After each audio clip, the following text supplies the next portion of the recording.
한 TV 프로그램에서 이 선물 포장지 전문 디자이너의 인터뷰하는 내용을 본 적이 있습니다. 이분은 이 선물을 예쁘게 포장하는 업을 갖고 있는 이 디자이너라고 하더라고요. 포장 디자이너라고 하는데 진짜 예쁘게 포장들을 해요. 이 아나운서가 이 디자이너에게 이렇게 물어봅니다. 포장의 철학이 뭔가요? 하고 물어봐요. 그러니까 이 디자이너가 이렇게 대답합니다. 포장은 선물의 완성입니다. 포장을 함으로써 그 속에 들어있는 것이 단순한 하나의 물건이 아니라 주는 자의 마음이 담긴 선물이 되는 것입니다. 요즘 갈수록 이 포장 전문숍이 발달하고 있는데 이걸 통해서 알 수 있는 것은 많은 사람들이 선물 자체보다 마음을 전달하려고 하는 것에 더 애를 쓰려고 하는 것 같습니다. 왜냐하면 이 생활이 풍요해질수록 선물은 더 어렵다는 거예요. 그렇잖아요. 요새 선물 하나 이렇게 준비하기가 참 어려워요. 다들 잘 살고 있기 때문에 그래요. 그렇기 때문에 그만큼 포장에 신경을 쓴다는 겁니다. 그러므로 포장이란 너무 화려해도 안 되고 너무 초라해도 안 되고 내용과 적당히 맞아야 하는데 그게 참 어렵다는 겁니다. 그런 얘기였어요. 겉으로 이 포장한 이 포장지는요, 여러분 형식이라고 할 수 있고요. 그 속에 들어있는 선물은요, 내용이에요. 이 형식과 내용이라고 하는 것은요, 둘 다 중요한 겁니다. 왜냐하면 형식이 없으면 내용이 보존되지 않고요. 또 형식만 있고 내용이 없으면 껍데기에 불과한 것이 되기 때문에 그래요. 그래서 형식과 내용이 둘 다 중요한 겁니다. 자, 이것을 우리 생활 속에 한번 대입을 해보겠습니다. 부부가 함께 살아가는데 어느 날 아내의 생일이 됐습니다. 아내가 내심 기대를 합니다.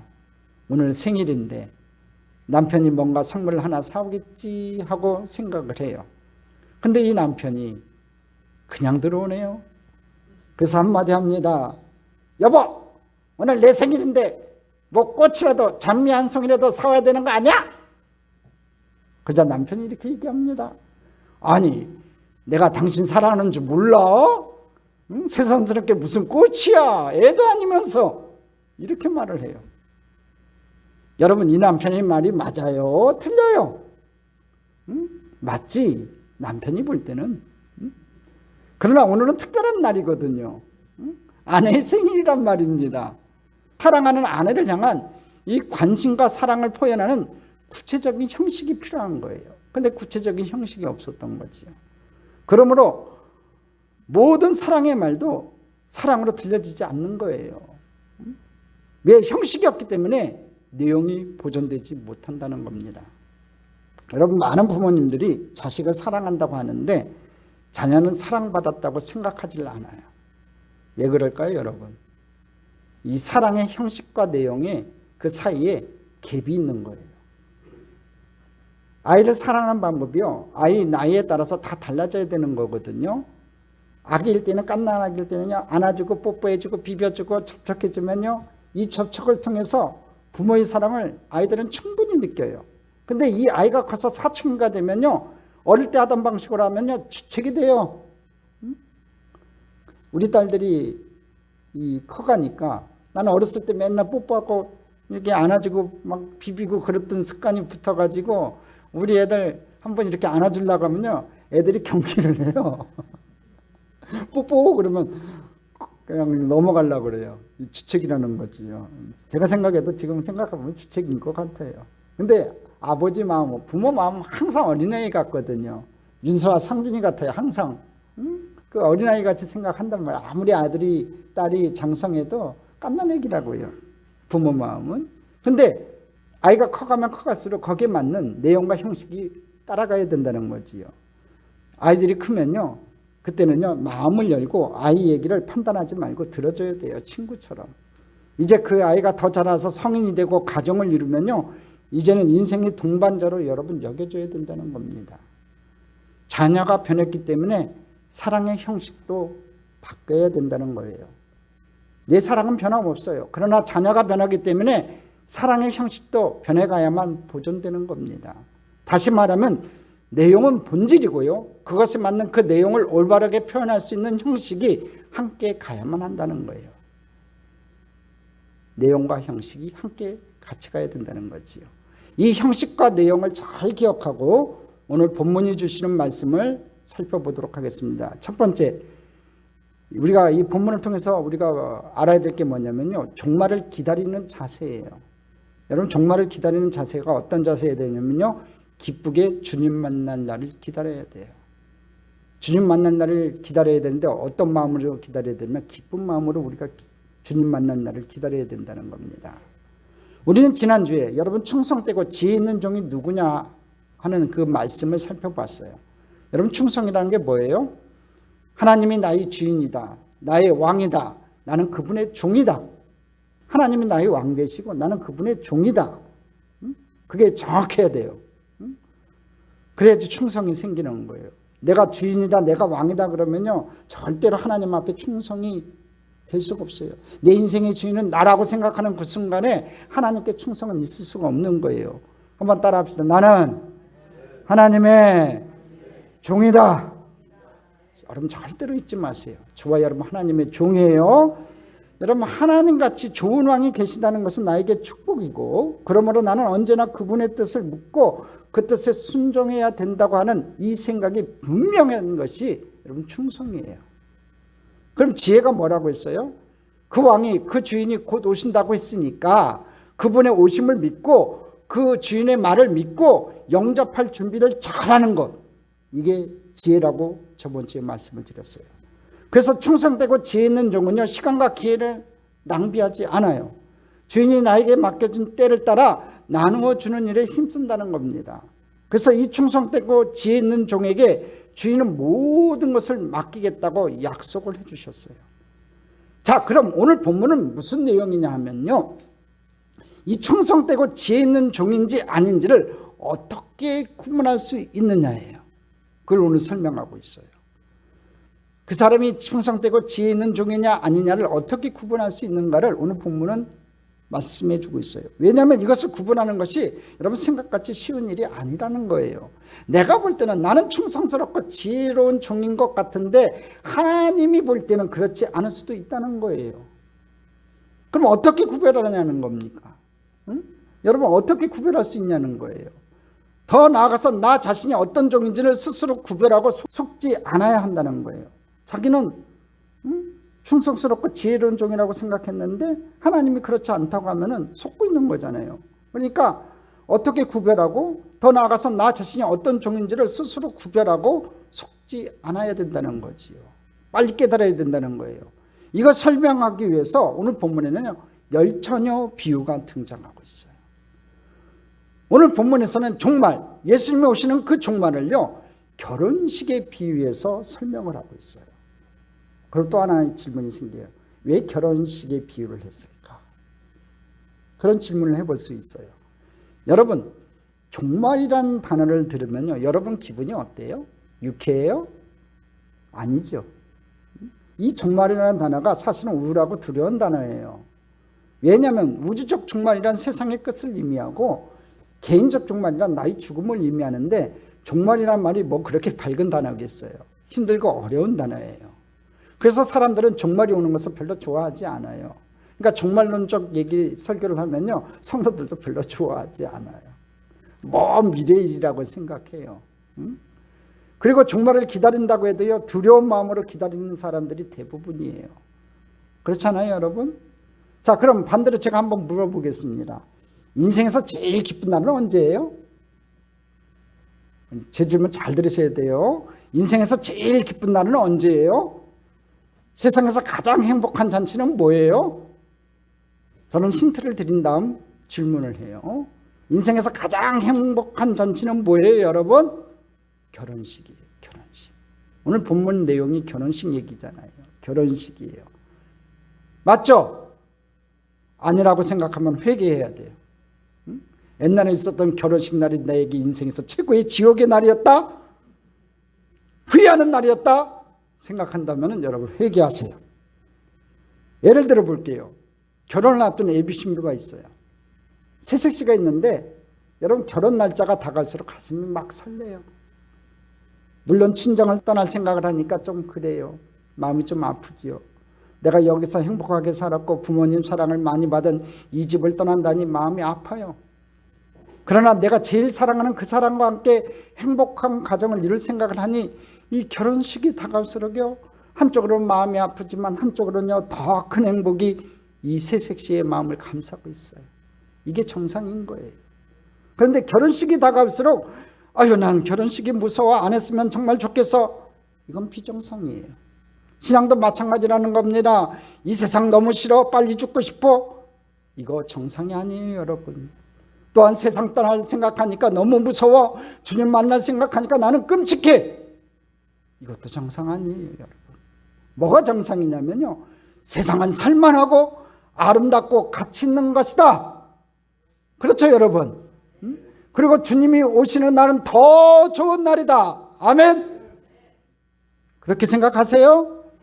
왜냐하면 내가 한평생 그리워했던 주님을 만나는 날이고 영원한 나의 집 하늘나라를 선물로 받는 날이기 때문에 그래요. 주님 모신 날은 더 좋은 날일 수밖에 없어요.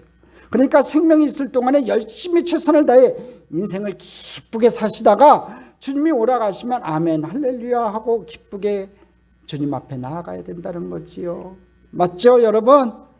예? 그래서 정말 우리가 어떤 마음으로 기다려야 되냐, 그 얘기가 오늘 본문의 얘기예요. 여러분, 종말을 우리가 어떤 마음으로 기다려야 돼요? 결혼식을 기다리는 신부의 마음처럼 즐겁고 기대하는 마음으로 그날을 기다려야 된다는 거예요. 주님 다시 오실 날을 여러분 두려운 마음으로 준비하는 게 아니라 즐겁고 기대하는 마음, 기쁜 마음으로 그날을 기다려야 된다는 거예요. 여러분, 그런 마음으로 주님 오실 날을 기다리고 계신 줄 믿습니다. 그렇게 주님 오실 날을 준비하고 기다리는 여러분 되시기를 주님의 이름으로 축복합니다. 자, 두 번째, 그럼 준비를 해야 되는데 어떤 준비를 하냐면요, 기름 준비냐 등 준비냐, 이거에 대해서 분명히 알아야 돼요. 오늘 본문에 보면요, 10처녀가 등장을 하는데 잘 보시면 10명 모두 다 신랑을 기다리며 결혼식을 기대하고 있었어요. 그리고 그걸 위해 열심히 준비를 했어요. 10명 다 준비는 다 했어요. 근데 그 중에 5은 즐겁게 잔치에 참여했는데 5은 들어가지를 못했어요. 여러분 잘 아는 내용이에요. 겉으로 볼 때는 10명은 다 똑같아요. 쌤쌤이에요. 별 차이가 없어요. 근데 결과는 완전히 달라졌어요. 그 이유가 뭐냐 이거지요. 오늘 본문 3절과 4절에 그 내용이 나와요. 한번 같이 읽어보겠습니다. 미련한 자들은 등을 가지되 기름을 가지지 아니하고 슬기 있는 자들은 그릇에 기름을 담아 등과 함께 가졌더니, 3절과 4절에 보면요, 미련한 자들은 등을 가지되 기름을 가지지 아니하였고 슬기 있는 자들은 그릇에 기름을 담아 등과 함께 가져갔더니, 그러니까 본문에 그대로 보면 슬기 있는 5처녀는 등과 함께 기름도 준비했고 미련한 5처녀는 등은 가졌는데 뭘 준비를 하지 못했어요? 기름을 준비하지 못했던 거예요. 준비는 다 했죠. 그렇죠? 모두가 준비했는데 5은 제대로 준비를 한 거고 5은 등과 기름도 같이 준비를 했으니까 제대로 준비를 한 거고 5은 준비를 했지만 제대로 준비하지 못했다는 거예요. 그렇다면 여기서 우리가 체크하고 넘어갈 게 있어요. 제대로 준비한다는 것이 뭐냐는 거예요. 제대로 준비하려면 무엇이 있어야 돼요, 여러분? 오늘 본문에 보면 뭐가 있어야 돼요? 등만 있으면 안 되고 뭐가 있어야 된다고 오늘 본문엔 얘기해요? 기름도 있어야 된다는 거예요. 기름도. 여러분, 이스라엘 땅에서요, 유대인들은 밤에 결혼식을 해요. 그래서 신랑이 밤에 와요. 신랑이 밤에 오는데 이 신랑을 맞으려면 등불을 켜야 돼요. 근데 여러분, 등불을 켜려면 등도 있어야 되고 기름도 있어야 될 것 같죠. 그렇죠, 여러분? 맞잖아요. 등도 있어야 되고 기름도 있어야 될 거 아니에요. 그러나 만약 둘 중에 하나만 있어야 된다면 뭐가 있어야 되겠어요, 여러분? 등과 기름 중에 하나만 있어야 된다면 뭐가 있어야 돼요? 등이에요, 기름이에요? 기름이에요. 기름. 극단적인 경우에는요, 등이 없어도 불 낄 수 있어요. 그렇죠? 나무에다가 헝겊을 대충 감아가지고 기름에 팍 찍어가지고 불 붙이면 불이 타요, 안 타요? 타죠. 그게 횃불이에요. 경제적이진 않지만 그래도 불은 타요. 불은 붙일 수 있어요. 그게 횃불이라는 거죠. 물론 등이 있으면 좋죠. 보기도 좋고 안전하고 경제적이지만 극단적인 경우에는 등과 기름 중에 하나를 택해야 된다면 뭘 택하겠어요, 여러분? 등, 기름 중에 뭘 택해야 돼요? 기름을 택해야 돼요. 오늘 본문은 그걸 얘기하고 있어요. 그러니까 기름이 없다는 것은 등불을 켜는 데 있어서 본질적인 것이 빠졌다는 뜻이에요. 여기서 말하는 등이란 뭐냐? 신앙의 형식을 의미하는 거예요. 그러니까 기름은 신앙의 내용을 얘기하는 거고, 여러분 등이란 뭐냐? 신앙의 형식을 얘기하는 거예요. 이걸 분명히 여러분 기억하세요. 다시 한번 정리를 할게요. 등이란 뭐냐면 신앙의 형식을 의미하는 거고, 이 기름이란 신앙의 내용을 얘기하는 거예요. 둘 다 있으면 좋지요. 그러나 형식과 내용 중 하나를 뽑는다면 내용이 더 좋고 절실하다는 거예요. 준비를 철저히 해야 되는 게 신앙의 내용이라는 거예요. 다시 말해서 기름이 없다고 하는 것은요, 신앙의 형식은 있는데 내용이 빠졌다는 거예요. 여러분 우리 신앙생활은 한번 살펴보세요. 여러분 신앙생활을 한번 살펴보세요. 내가 교회를 몇십 년을 믿었다. 집사 직분을 받았다. 권사 직분을 받았다. 장로 직분을 받았다. 우리 부모님으로부터 몇 대째 신앙을 가지고 있다. 지금도 신앙을 유지하고 있다. 직분을 가졌다. 헌금도 낸다. 봉사도 한다. 이 모든 것이 뭐냐면은 신앙의 형식들이에요. 그런데 사람들은 이 형식이 있으면 안심을 해요. 왜? 눈에 보이는 신앙의 형식들이 있기 때문에 나도 문제없다고 생각하고, 그걸 보면서 다른 사람들도 그럴 거라고 문제없다고 다 생각을 한다는 거예요. 왜냐면 겉에서 볼 때는 등만 보이거든요. 속에 있는 기름이 보이지 않기 때문에 등만 있으면 다 되었다고 생각할 수 있다는 거예요. 그러나 그것은 본질이 아니라는 겁니다. 그런데 사람들은 그것 때문에 안심하고 그것 때문에 자랑하고 거기에 빠져서 내 속에 진짜 알맹이 기름이 없다는 것도 모르고 신앙생활을 할 수 있다는 거예요. 그렇다면 이제 여기서 말하는 기름이 뭐냐 하는 거예요. 기름이란 도대체 뭐냐 하는 거예요. 신앙의 내용이라고 말씀드렸죠. 구체적으로 뭐냐 이거지요. 여러분 뭘까요?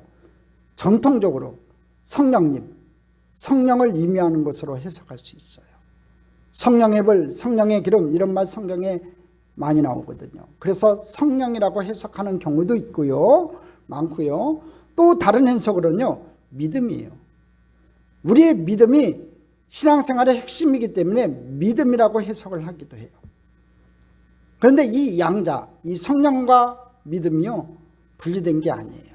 왜냐하면 성령이 아니고는 예수를 그리스도라 주라 시인할 수 없기 때문에 그래요. 성령의 유효적 구원 사역에 의해서 저와 여러분이 예수를 구주로 고백할 수 있는 거예요. 진짜로 성령을 받아야지만이 우리가 예수님을 믿게 되는 거예요. 할렐루야. 성령의 사역 중에 하나가 뭐냐면요, 예수를 구주로 믿게 하는 거예요. 성령의 역사가 있어야만 믿음이 생겨나고 성장할 수 있어요. 그래서 이 기름을 성령으로 혹은 믿음으로 혹은 개인적인 신앙 고백으로서 주님과 나와의 생명적 관계를 의미하는 거예요. 살아있는 관계지요. 이 기름이라는 건 주님과 나와의 관계가 드라이한 관계가 아니라 살아있는 관계, 서로 주고받으며 서로 교통하며 서로 성장할 수 있는 굉장히 생명적 관계라는 거예요. 그것을 의미한다는 거지요. 이게 신앙의 핵심이고 알맹이라는 거예요. 여러분 기름 있으세요? 성령 받으셨어요? 예수 믿으세요? 여러분의 구세주로 예수님 믿으세요? 그럼 여러분 기름 준비된 사람들이에요. 그런데 이런 신앙의 핵심 알맹이가 쏙 빠져버리고 형식만 남았다면 그게 무슨 소용이 있냐는 거지요. 결혼식 놓고 다시 한번 대입을 해볼게요. 자, 결혼하는데 눈에 보이는 건 다 있어요. 두 사람이 함께 살 집도 구했고 좋은 직장도 있고 자동차도 샀어요. 혼수도 많이 준비했어요. 겉으로 보이는 건 다 있는데 가장 중요한 게 뭐냐면요, 두 사람의 사랑이에요. 서로 아끼는 마음, 서로 사모하는 마음이에요. 나는 세상 누구보다도 당신을 사랑합니다. 당신이 어디로 가든지 나는 당신과 함께 할 겁니다. 이 뜨거운 사랑의 고백이 없다면 겉으로 보이는 많은 물건은, 형식은 아무것도 아니에요. 여러분, 우리 신랑이신 예수님이요, 모든 것을 가지신 분이에요. 믿으세요, 여러분? 물건 필요 없어요. 차표 필요 없어요. 우리에게 원하는 건 뭐겠어요? 딱 한 가지예요. 네가 나를 사랑하느냐예요. 이 세상 모든 것보다 네가 나를 더 사랑하느냐? 우리 주님 물으세요. 아니, 너희 생명보다도 나를 더 사랑하느냐? 이거 하나만을 묻는 분이세요, 우리 예수님은. 다른 거 준비할 필요 없대요. 저와 여러분 혼수 준비할 필요도 없어요.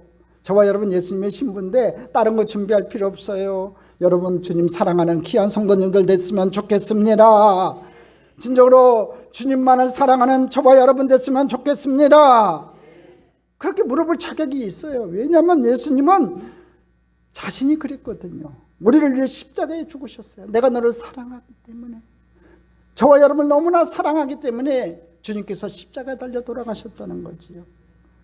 그래서 그 사랑에 감격하고 나의 옛사람은 십자가에 죽었고 주님과 함께 부활한 것을 믿으며 주님과 내가 생명적인 연합을 이루었음을 고백하고 그것을 느끼고 경험하며 살아가는 것, 그 감격과 기쁨과 행복, 이게 기름이라는 거예요. 우리 신앙생활 할 때 그런 기쁨이 있어야 돼요. 그냥 매주일 예배드리고 매번 예배드리는 거 그걸로 끝나는 게 아니라 여러분 마음속에 기름이 있어야 돼요. 주님을 사랑하는 마음이 있어야 돼요. 주님을 경험한 기쁨이 있어야 되고 감격이 있어야 되고 행복이 있어야 돼요.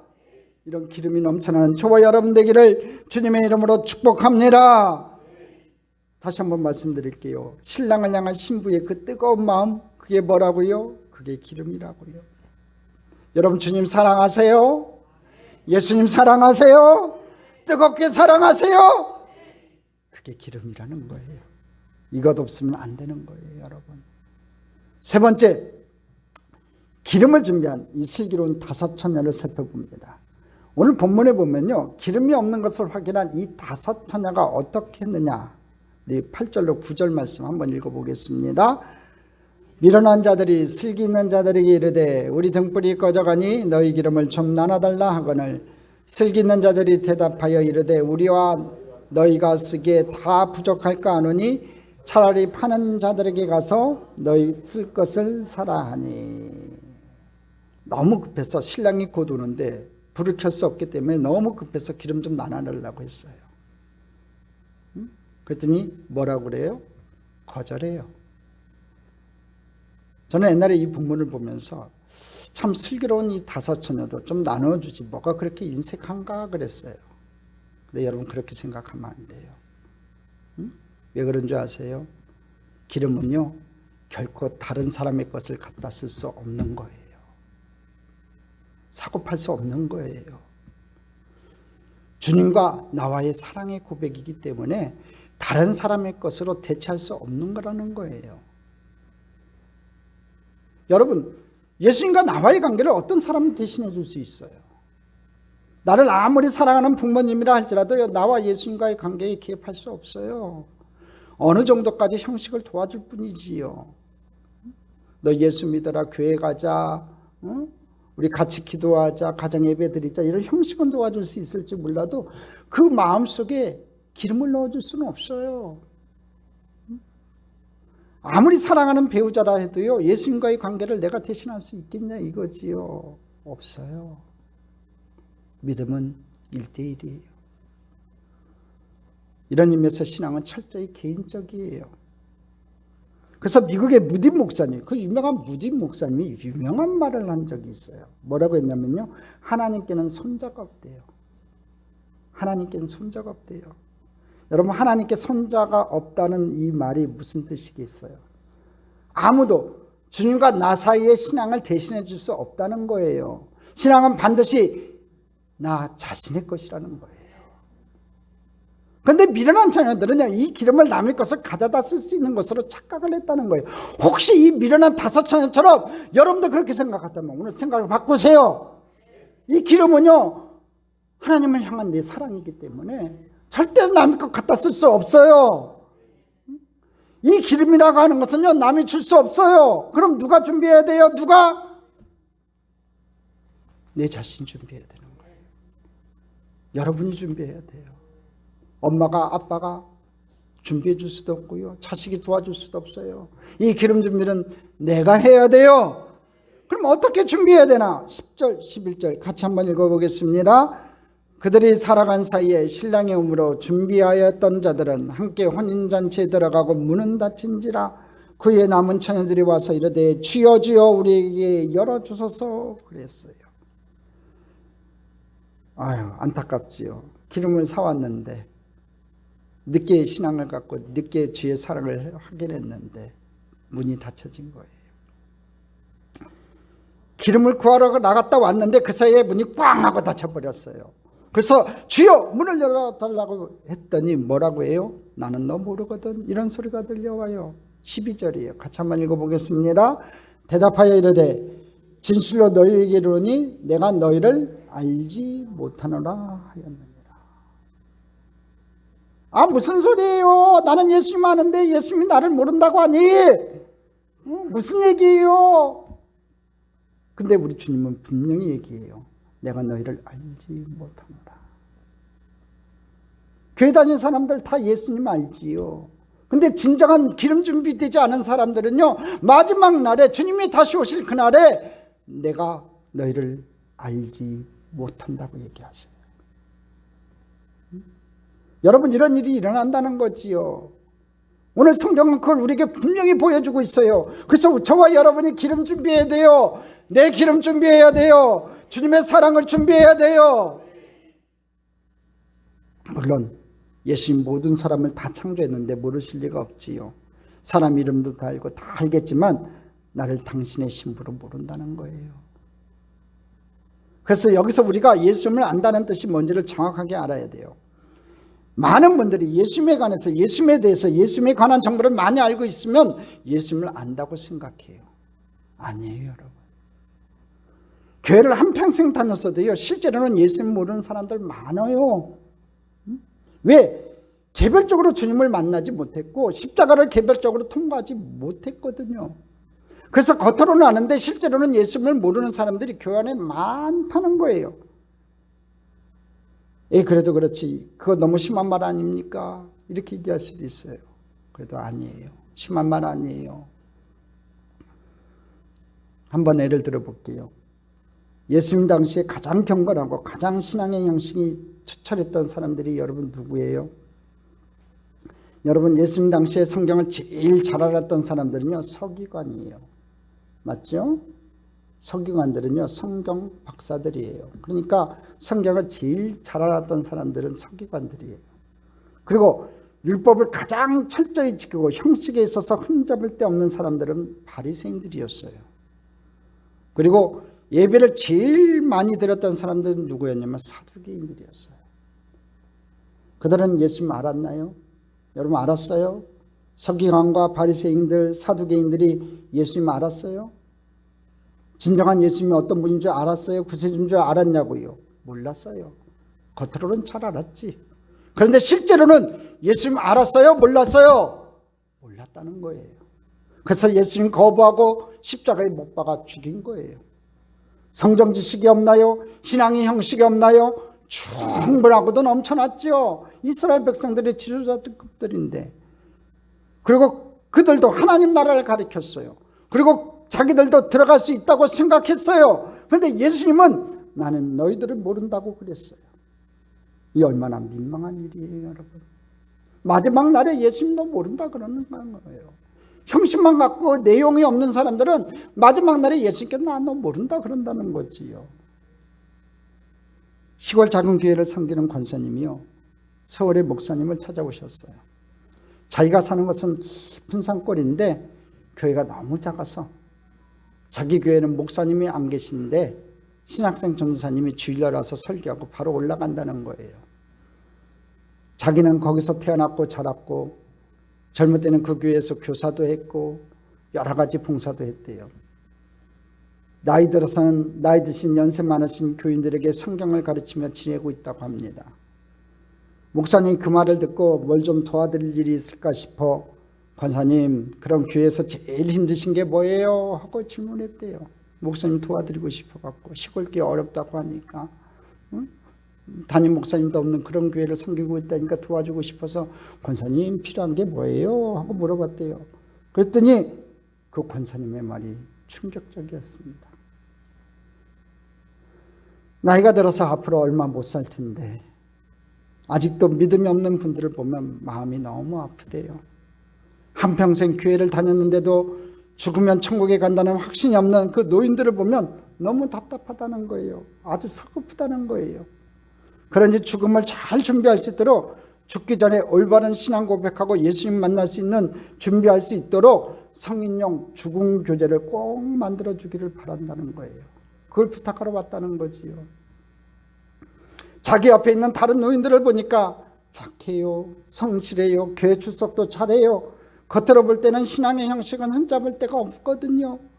근데 그분들이 신앙의 내용이 있으면 참 좋겠는데 그분들을 바라볼 때마다 신앙의 내용이 차고 넘쳐나서 구원의 확신이 넘쳐나는 그 모습을 보면 내 영혼이 안심할 수 있겠는데, 등은 있는데 기름은 준비하지 못한 사람들을 볼 때마다 예수님을 개별적으로 만나지 못하고 한평생 교회 다니는 것을 보면 너무너무 가슴이 아프다는 얘기예요. 그런 얘기였어요. 여러분, 이게 저 두메산골 20명의 교인, 그 교회의 문제만이 아니라는 거예요. 여러분, 이런 상황이 현대 도시교회 한복판에서도 비일비재하다는 거예요. 이게 그 권사님의 안타까움만은 아니라는 거지요. 기름을 가지고 주님을 만난 그 뜨거운 영혼을 가진 사람들이 그렇지 않은 사람들을 볼 때마다 느끼는 감정이에요. 안타깝다고 하잖아요. 강마다 목사님이 안타까워 하실 때는요, 내가 기름 준비되지 않았구나 생각하시면 돼요. 진짜 우리 성도님들 중에서도 참 성품도 좋고 참 여러 가지 부족함이 없어 보이는데 이 목사 눈에 봤을 때는 기름 준비가 안 돼 있는 것처럼 보일 때가 있어요. 그러면 안타까울 뿐이에요. 여러분, 제가 도와줄 수 없어요. 기름 준비는요, 본인이 하는 거예요. 기름은 내가 준비해야 되는 겁니다. 그럼 그 기름을 언제 준비해야 돼요, 여러분? 언제 준비해야 돼요, 여러분? 언제? 기름을 준비할 때가 언제예요, 여러분? 왜 대답을 못해요? 모르시는 거예요? 기름을 언제 준비해야 됩니까, 여러분? 지금이지요, 지금. 기름을 언제 준비해야 된다고요? 지금. 보라, 지금은 은혜 받을 만한 때요. 보라, 지금은 구원의 날이로다. 지금이에요, 지금. 오늘 시간 주님을 온전히 영접하시고 주님을 사랑하시고 주님 앞에 나와 회개하는 저와 여러분 되기를 바랍니다. 언제가 기름 준비할 날이 있겠지. 그래요? 없어요. 그럼 없어. 기대하면 안 돼요, 여러분. 내일을 기름은 지금 준비하는 겁니다. 주님이 언제 오실지 모르잖아요. 하나님이 왜 나에게 건강을 주시고 더 잘 수 있는 은혜 주셨나 좀 생각해 보세요. 왜 주신 거예요? 살아있는 동안에 기름 잘 준비하라고 주신 거예요. 여러분의 연수가 하루하루 늘어나는 건요, 하나님이 기회 주신 거예요. 기름 준비할 기회 주신 거예요. 나중에 주님 오셔갖고 체크할 거예요. 왜 너 기름도 없냐? 그러면 주님 바빴어요. 너무너무 바빴어요. 처자식 먹여 살리라고 바빴고요. 애들 돌보느라고 바빴고요. 교회 일 때문에 바빴고요. 봉사하느라고 바빴고요. 바빴어요. 소용없는 얘기예요. 제일 중요한 게 뭐예요? 신앙생활에서 제일 중요한 건 기름 준비예요. 살아있는 동안에 기름 준비 잘 하세요. 기름 준비 됐어요? 그럼 널 유감 받을 준비하라는 겁니다. 여러분, 다시 한번 말씀드릴게요. 이 기름이 없으면 아무것도 아니에요. 자, 그렇다면 이 기름을 준비하는 방법이 뭘까요? 간단해요. 내 속에 있는 어둠을 쫓아내는 방법은 아주 간단해요. 나를 빛 가운데로 노출시키면 되는 거예요. 나는 세상의 빛이라고 하셨으니까, 예수님께서 세상의 빛이라고 했으니까 내가 그 세상의 빛에 대신 예수님께 나를 노출시키면 되는 거예요. 피하지 말고 빛 가운데로 들어가면 된다는 거지요. 다시 말하면 정말 내 속에 기름이 있는가라고 질문해야 되는 거예요. 그리고 거기에 대해 자신이 없다면 그 마음을 그대로 주님 앞에 고백해야 돼요. 나에게는 믿음이 없다고. 나는 주님이 오신다는 말만 들으면 두렵고 불안하다고. 예수님을 개인적으로 정말로 만나고 싶다고. 십자가를 영어로 통과하는 사람이 되고 싶다고. 지금이라도 내가 주님이 날 부르시든 주님이 오시든 내가 주님 만날 때 나를 맞아줄 거라는 확신이 있게 해달라고.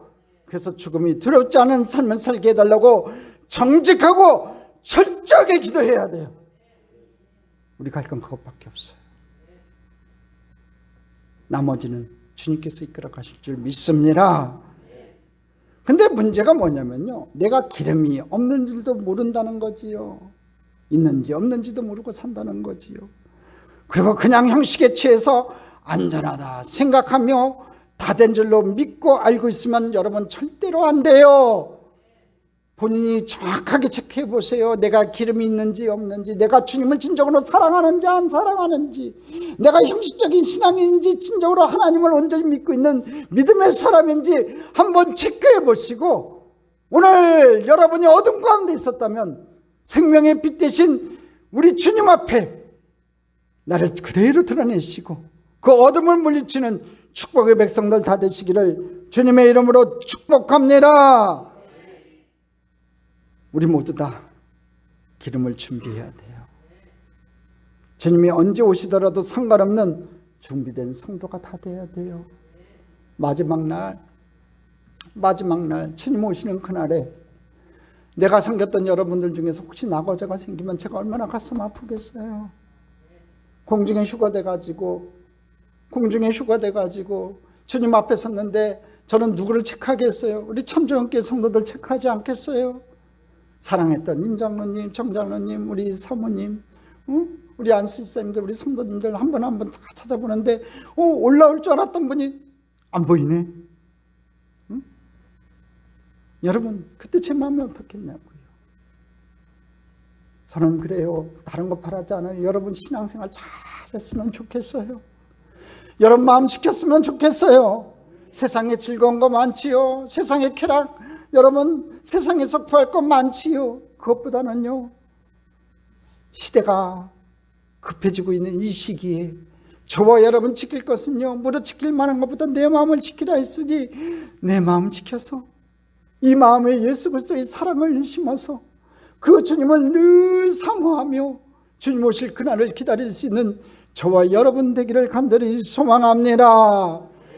그날을 기대하고 기쁨으로 사모하는 여러분 모두가 되시기를 주님의 이름으로 축복합니다. 축복합니다. 축복합니다.